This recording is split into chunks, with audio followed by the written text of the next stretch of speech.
It's Friday, TGIF. Thank God it's Friday.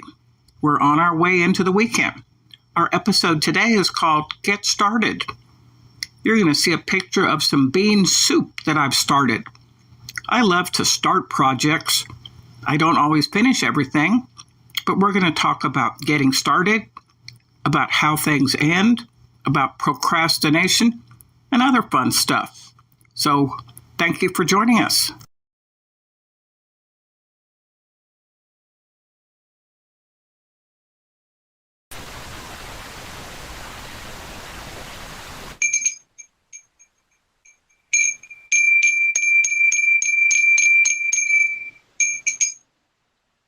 We're getting started again.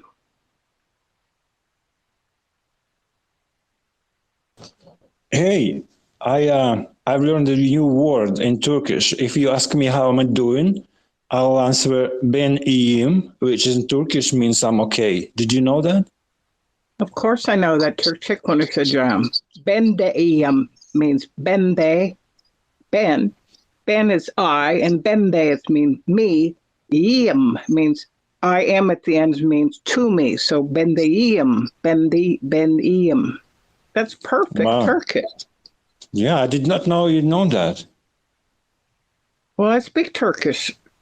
I've been all over Turkey. I have a house. I have houses on the Aegean coast. I have an apartment in Istanbul. I have an apartment. I have carpets. I have a sailboat. Okay. Okay. Well, anyhow, good morning or good afternoon, and we're pretty excited to be talking about getting started because today's Friday and every ending is a beginning.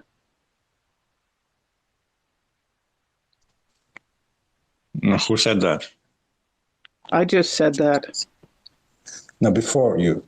Winston Churchill? I don't know. I think that the concept of an ending is always, it's kind of some sort of sad thing, but then it could be the opportunity for something new. Like the end of one day might make you sad, but then there's the morning and there's sunshine and sunrise, or there's the end of a relationship. You think that that's like so awful. And then you kind of get over it and you go on to another troubled relationship. But there's always hope. There's hope for tomorrow. And I think as humans, we like to be positive, but there's a lot of sadness out there. And so sometimes endings, I'm not sad that today's the end of the week. Are you sad that today is Friday and you don't have to go to work tomorrow?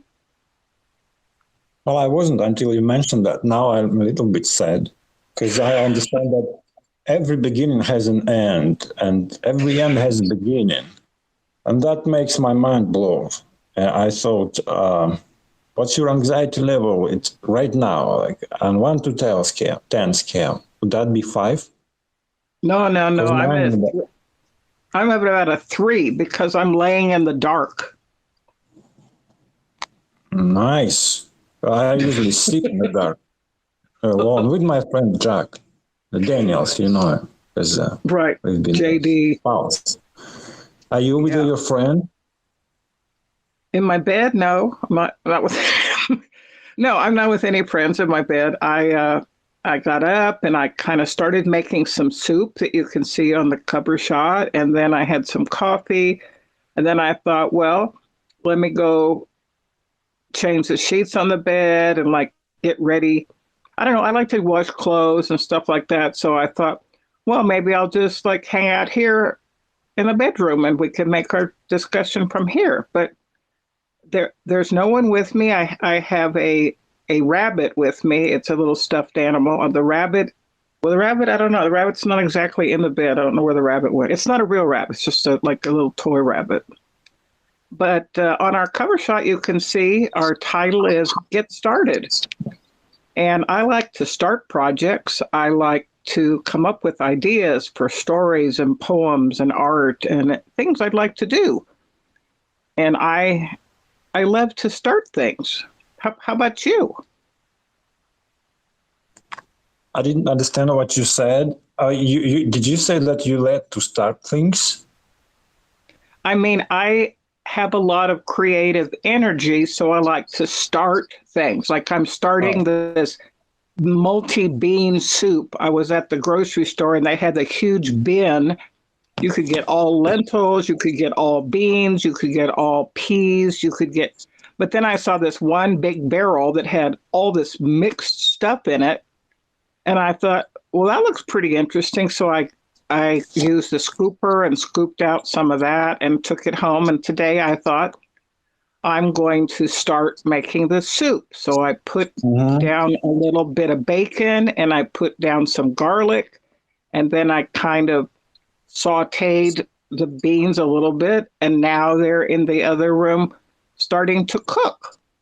And Mm. I don't know what's going to happen. But if my house smells like garlic and olive oil and bacon, that's got to be good. You know, there's no way this can go wrong. Yeah, you got lots of creative energy. I deduce from what you just said. Unlike me, because it's noontime at where I'm at. I want to sleep. I don't want to do anything. Again, unlike you, because you're full of creative energy. You're full of life force. You're basically a force of nature. I I, understand. I Yeah, and someone also said I'm a little bit like a tornado. Yeah, that's what I'm saying. So the soup is No, just the least you can do. I'm well, you know, afraid what's gonna be next. well, you know, I am very energetic early in the morning, and then I love to sleep in the early. I like to sleep in the afternoon, like after I've eaten lunch, and then I like to be up late at night because it's dark and there's some fun clubs and bars, and it's not super hot. So you know, if it was afternoon, I would be sleepy and I would want to take a nap. And but it's not afternoon. But you know, back to that cover shot. Some of our subscribers love to cook. Lucas Oliver, I think he's in the UK. I don't know where he is. He might be in Germany. I know Tony Carnes is in the UK. Um, this really interesting person I met, Ismail. I met him at this German delicatessen, and he has a brother who brings in all the fruits that are used in this German deli. It's called Hank's German Black Forest Deli and Bakery, and they make all these beautiful pies and tarts, and you know, I don't know, they have them in Germany. I don't know. It's like a kind of like a small cake base, and then they put in kiwi and strawberry and banana, and they kind of fill it in with this gelatin, and then it it's kind of gelled, and you can cut these pieces of this amazing cake. But I forget what the brother's name was, but Ismail is our newest subscriber. I kind of got distracted there, so maybe you should help me. Absolutely. No, you've mentioned soup. Soup is one of my favorite dishes. I've tried to improve my cooking skills a while ago, and I tried to make things from scratch because you have a chicken, you have a noodle, and you have water. You can do anything you want, which basically is called chicken soup. But I don't know any recipe. I've acted instinctively. Go figure, and it went well. Now I think about it like maybe I should try something else. And what if it comes natural? Well, you know, that's actually how I cook. And I learned to cook from my mother, from my old Italian aunts, from my grandmother, from my mother-in-law. And the way I cook is you just kind of open the refrigerator, you look at what you've got around, you think like, what could this become? So I was cleaning out a shelf and I saw that all those beans and I thought, oh yeah, I forgot I bought all this. Maybe I'll just create something. And I thought, well, what would I do? And I thought, oh, do I have any bacon? So then I put a little bit of bacon. So for this bean soup that you see on the cover shot, I'm not following a recipe. I'm just like making up something. But I think it's really nice, especially you have your summer house or your getaway weekend place. it must be nice to cook there because you're in a more natural setting. Maybe you have the windows open. Maybe don't you have like a wood burning stove, or is it coal, or what kind of a stove do you have? Oh, I do. I do both. I do one is a large one is a wood burning stove, and the smaller one is for coal. I mean, it's made of, I don't know what's the metal is called, cast iron. I don't know. It's really Iron. heavy and it's small iron, yeah, for burning coal. And I sometimes but I maybe this weekend I'll make some soup. All I need I have there like onion, carrots, I don't know, salt, pepper, and Yeah. basically a good salt. I remember many years ago, a woman told me that a good salt is based on how good your meat stock is. Because make yourself a great Yeah. stock, and your soup will sing no matter what you put in it. No, that's true. If the base is good, and that's kind of why I started with like I'll start with like olive oil or garlic or bacon. That's my base, and then I'll add different spices. Then once the stock is good, the soupy part, the liquid part, then you can anything you put in it is good. You could put in chunks of chicken, you could put in chunks of meat, you could make it a lentil soup and like then blend it and it becomes lentil soup. Like, but that's great. Yeah, I have a cast iron skillet that my actually I was admiring David Anton's cast iron skillet. And then this friend of mine, Alex, said, "Well, what do you want for Christmas?" I said, "I want a skillet, just like David Anton." And so my friend bought me a really, really nice cast iron skillet. So I cooking in cast iron in winter is really good. You can make great pancakes, you can make pork chops, you can do like cooking in iron is really good. So that's awesome that you have the wood burning stove and then the iron stove where you can cook on the top of it. But yeah, I think carrots and onions and those basic root vegetables are always good. I love potato soup with, I guess you call it leeks, Leeks, potato soup and onions. And when I used to live in Turkey, it was the dead of winter, and I was reading Russian novels. It's true. Is it War and Peace, a Russian novel? Yeah, War and Peace. Is that Stendhal? War. You said, or maybe I'm War. mistaken. That used to be Anna Karenina. Yeah. But War and Peace. That's Stendhal, right? Or is that I don't know. And I was No, reading War and Peace, Russian. Tolstoy. Okay, I was reading War and Peace, and I remember my mother-in-law and I were bundled up. We went to this like a market that was in an open air market, and we got these big giant onions, and we were speaking Turkish because she didn't speak English, and I just said, I wonder what we're gonna make, and she goes, prasa chorba yapacağız. Doesn't that sound fierce? Prasa chorba yapacağız.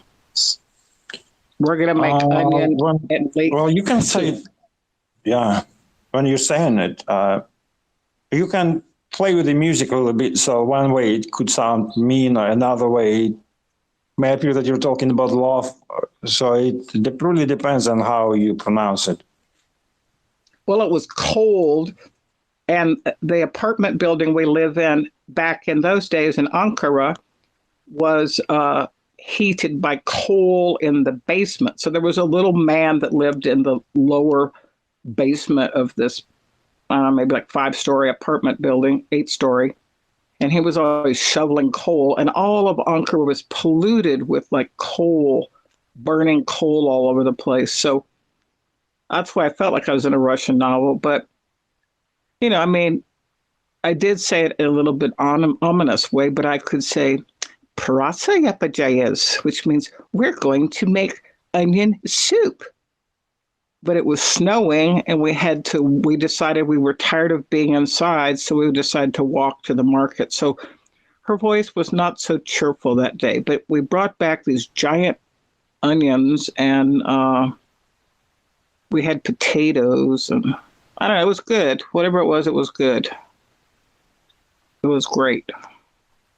Yeah, I know next to nothing about Turkish language, unfortunately. But yeah, I've watched a few videos the other day because I met a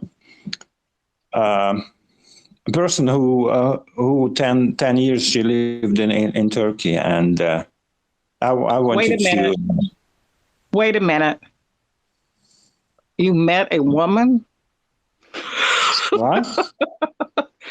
You said you talked to somebody who lived in Turkey, but you just said Yeah, you've been we starting have to speak. women. We have women in Moscow. Lots of them, actually. Actually, there are only two kinds of people, men and women here. We don't have this pronounces that it is politically correct to say in the US nowadays. But yeah, she's a woman. I'm absolutely sure of that. Well, 99.9%, I'm sure.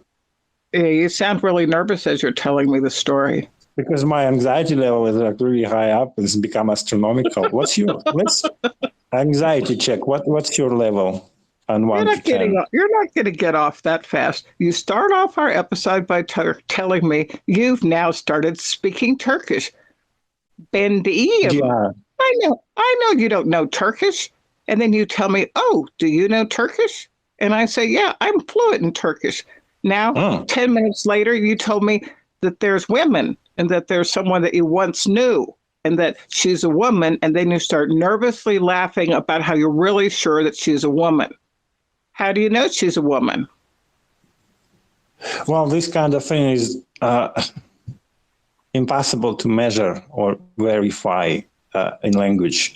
But I do think it's an interesting law. You can tell if someone's a woman. Yeah. Okay, so back to getting started on things. Yeah. Back to soup, because that's what we're discussing here. And back to soup.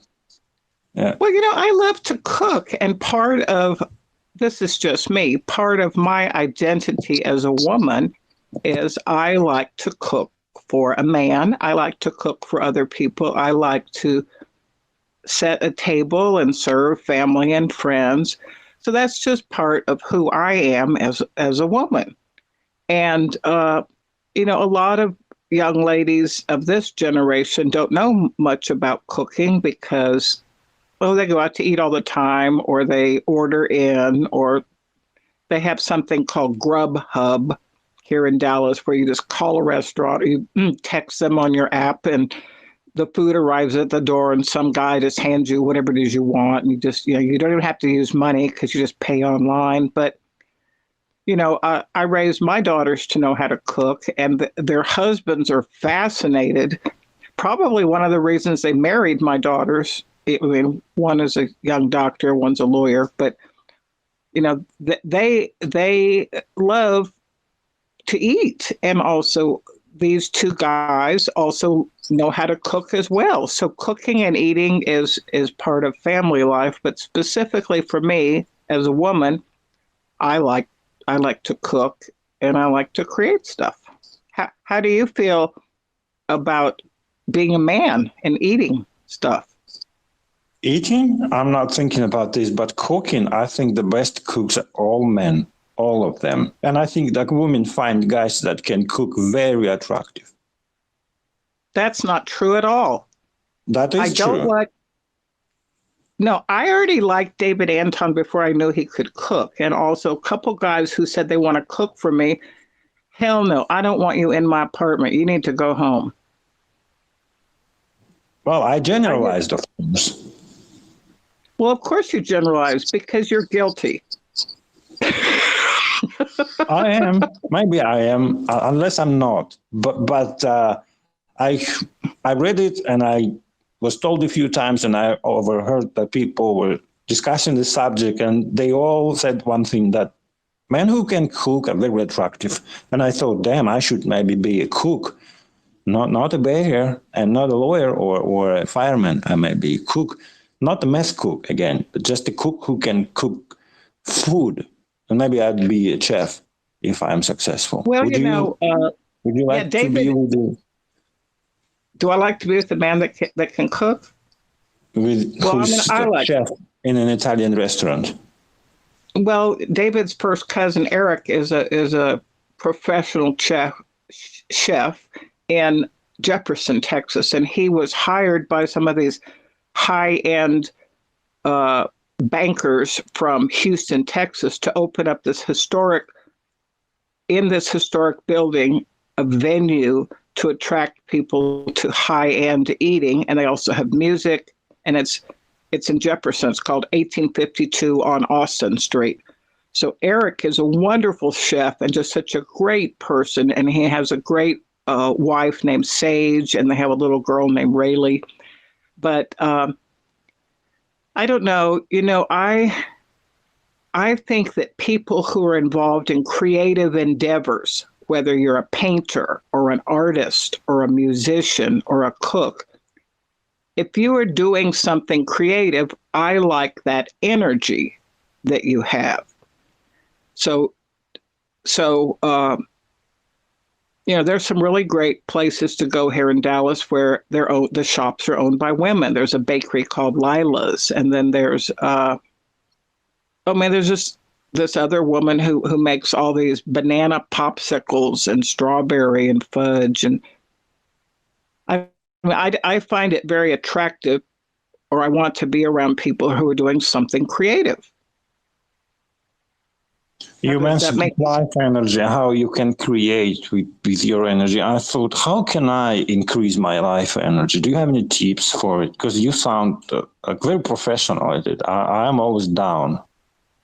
Well, I think you need to move to Dallas. Go ahead and tell your family that you're leaving. Tell your boss you're leaving your job. Tell your brother to watch your bees. You're moving to Dallas, and you will have a blast in Dallas. You can hang out with David Anton. There's amazing women in Dallas. Either that or just go to your summer house and start cooking. I think that both you and myself, that we're kind of at the beginning of a new era for Petroma Therapy. We have some new subscribers. We've got Michael, we have Ismail, we have, I don't know, I guess I would say that things are not as bad as you might think they are. I think that you're you're getting better. Right? Oh, I'm glad that we are still on with the project we have with our Petroma Therapy channel, and I have a few ideas actually how to maybe improve it a little bit, but we'll discuss that later. Because I understood that if you wanna be successful in life, you have to help other people, and other people. What do you want? What I want? I want to know how to. Maybe we should try and make a few episodes on how to, whatever it is, do things that you and I can make, or we've done in our lives, and we know how. And maybe we'll invite people who knows how to do other things, and that's we will be helping lots of listeners, existing and non-existent yet. But that'd be interesting experience. I like that, and also I think I think Jaredon, the philosopher truck driver who has a big piece of property in Minnesota, he also travels all over the United States. He knows how to make dandelion wine. He knows how to I don't want to use the word slaughter animals, but he knows how to make steaks and pork chops and sausage. And he is a very creative, interesting person. I think he would be a great person to interview or to join in to our channel. And I'm supposed to go see David Anton this afternoon. So what I might do is I might just accidentally turn on the recording button, and I'll just say, hey, can you tell me about this dish you're making? Because he's always cooking, and maybe I'll just record some interview with David, and then we can clip it on to something, because I'm not sure that he's always awake when you're awake and he's busy doing stuff. But I like the idea of how to make soup, how to make pancakes, how to make a garden. And also, and then the point would be stop focusing on yourself, on myself, and yourself, on ourselves for a moment, for the time we record the episode, because it will be extremely satisfying, I think, knowing that we've helped make someone's lives better, that we've taken the time and care to do it. Yeah, I like that. And so Petroma therapy is not just about us with our own personal anxieties and worries and fears and nightmares and obsessions, but it's also getting better and take it into the world. So, I mean, I just am thinking about, as a Catholic, Catholics, Roman Catholics, Greek Orthodox, Russian Orthodox, we're supposed to kind of try to go to Mass and sort of get some messages about how to live and how to be a good person. And a very influential person in my life was Father Don Ours, O-U-R-S. He's our Father Don, O-U-R. At the end of the Mass, they say, peace be with you. And then the congregation says, and with you. And then you're supposed to take that peace or that energy or that positivity or that message that you got at Mass, take it into the world.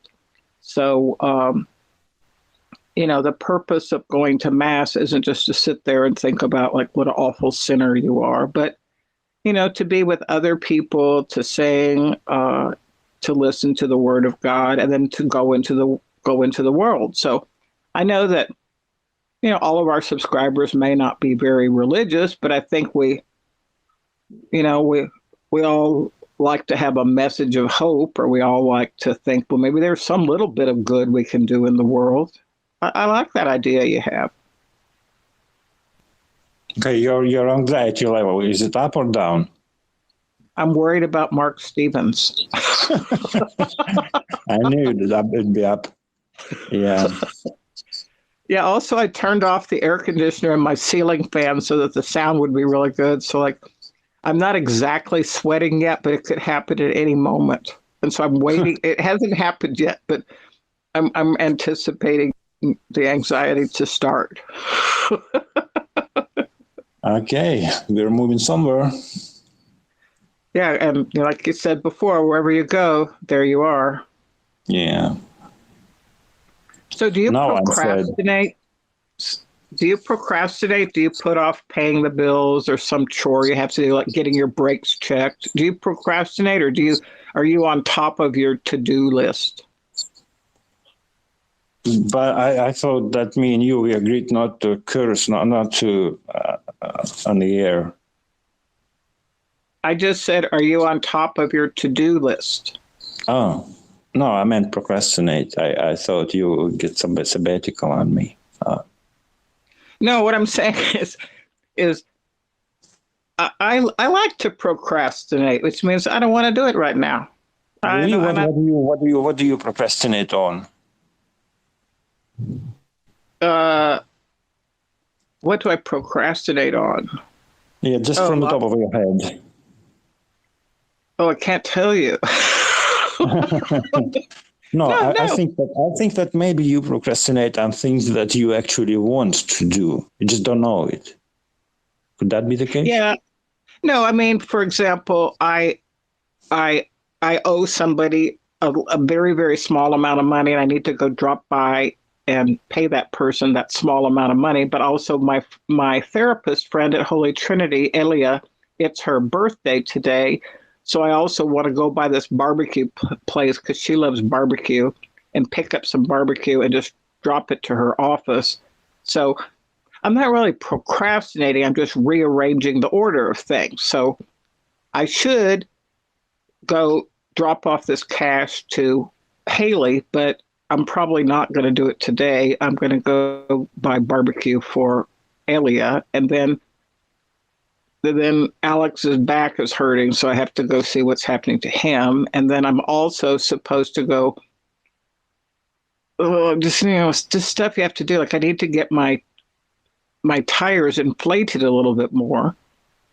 And then if I go by Alex's car shop and say, could we like inflate my tires? He goes, we don't do tires here.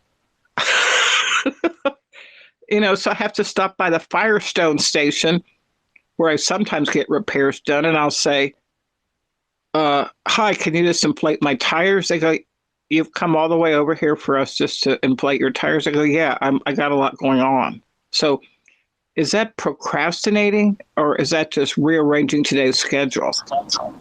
Well, there is likely a lot of truth to this. I can't tell you how to win your own battle, but I'll face this because when I procrastinate, I have to put myself into a state of not meditation, but something that I don't know helps me to get a move on. Because and I sometimes I'm trying to find a way to put myself into that state, but it could be. I understood at some point that there is a negativity. That my negativity had become a mental habit, and once I realized that, I started to make an effort to somehow make part with this. And once I realized that negativity became my mental habit, I've tried to change my habit, and that helped me to stop procrastinating. Does that even make any sense? I don't know. No, it does make sense because, for example, if my apartment is nice and cool and air conditioned and I can wander around without shoes, I'm just walking around barefoot on really nice carpets and I'm cooking and I'm having a really great time. And then just the thought of going outside and the thought of getting in my car and the thought of all the things I have to do, it just puts me off and I don't want to go out. But I also have that habit of getting into a spot where I just don't want to do something. So it's much better for me to make a little small list of what I have to do and what I want to do. What I want to do today is drive across town, pick up barbecue, and take it to my friend Elia, who's at Holy Trinity. Is that something I have to do? No. What I have to do is get my tires inflated to the right level that I don't have like a blowout going across town because the streets are super hot. So just getting over that hump or getting over that negativity is important. And I hear what you say. We develop and also maybe sorry to interrupt. Also, maybe it will help you to. It helps me because I decided to start doing. I don't want to do anything. I procrastinated, but then I start doing like this super easy stuff, like super easy part of what it is I'm going to do. Yeah, and it really helps get things going. It's a healthy momentum, if you know what I mean. Well, most of my bills come online, but I also get some of them on paper in my mailbox. So like next to this chair that I sit at, I'll have like some papers I need to deal with. Like I had to discuss the electric contract, which was ending next month. And if I don't take action on it, it's going to go into a variable rate, which means it went up 800% because we're in a high heat area. And if I don't take action on that in the correct time, like right now I'm on a fixed rate. But if I don't take action on it, it's going to go up 800%. So I need to take action on that. And I have a couple other things I need to take action on. Like I'm supposed to, I don't know, like somebody was having a baby and they don't have very much money and I have a bunch of baby stuff. So, what I want to do is I want to go take this baby stuff over to these people it's a very young couple that just had a newborn, but they live up on the third floor. Like I'll have a heart attack climbing up to the third floor because it's all outside. So when I'm thinking about procrastinating and what I need to do, I have to stop doing the things that I want to do, and I have to force myself to do the things that I need to do. So yesterday I looked at my phone, 13 minutes on the phone with this guy named Lewis, who was very aggressive, and he was trying to get me off of fixed rate onto variable rate by promising me some kind of energy saving nonsense. So I just said, I'm sorry, I'm hanging up with you now. I'm not going to go with a change with you as my service provider rep. Then I thought, I can't procrastinate, even though it was a difficult call. I called back again, and I was on the phone 20 minutes with a different guy named Caesar. I told Caesar, don't try to sell me variable rate. I am going to hang up on you if you sell me variable rate. And I know that you get points for signing people up, so don't mess with me. So after 20 minutes with Caesar, I was able to finish getting my electricity set up for the next 18 months. It was a huge accomplishment. I'm going to treat myself to a treat tonight. I'm going to go buy some beer and go hang out with David Anton just to celebrate the fact that I got my electricity set up for the next 18 months. Yeah, I'm so happy to hear you sharing this.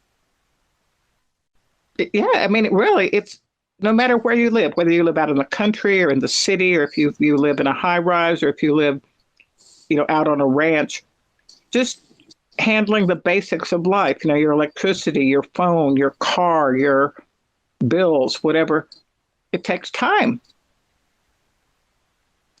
Also, yeah.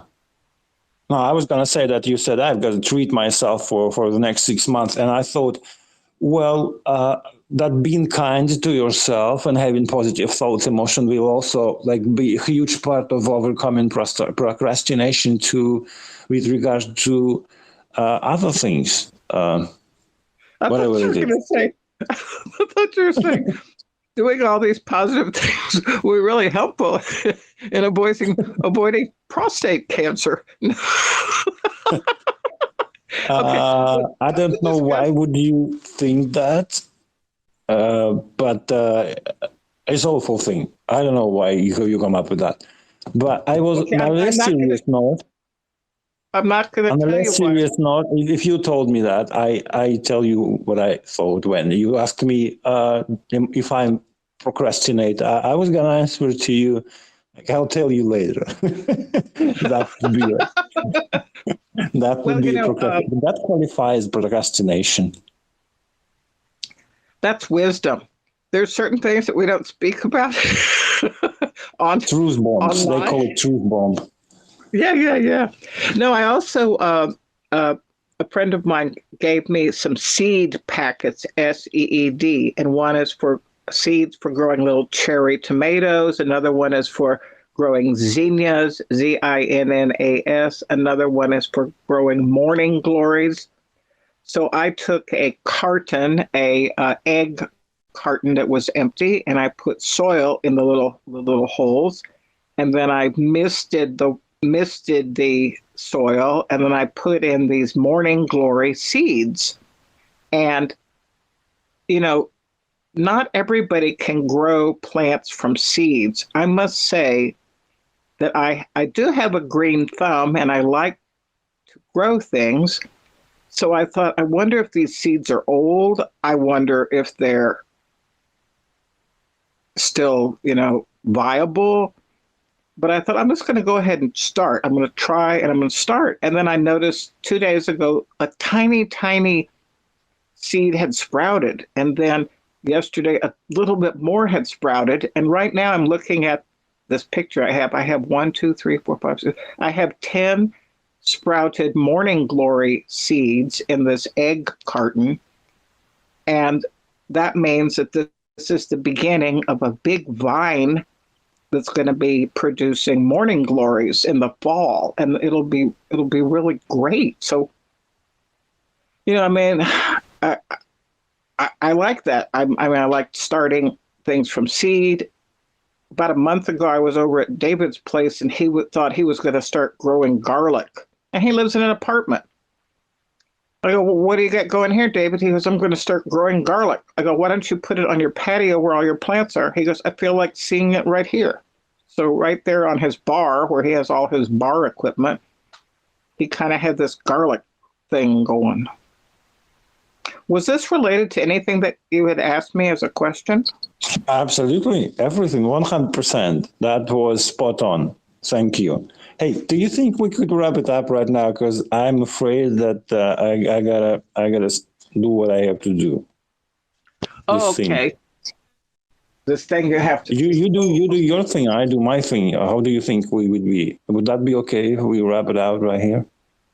That sounds really great. And hope everyone has a good weekend and does something creative. And also, napping is creative. When you take a nap or when you just sit in a chair and drink in the dark, that's also creative. Yeah.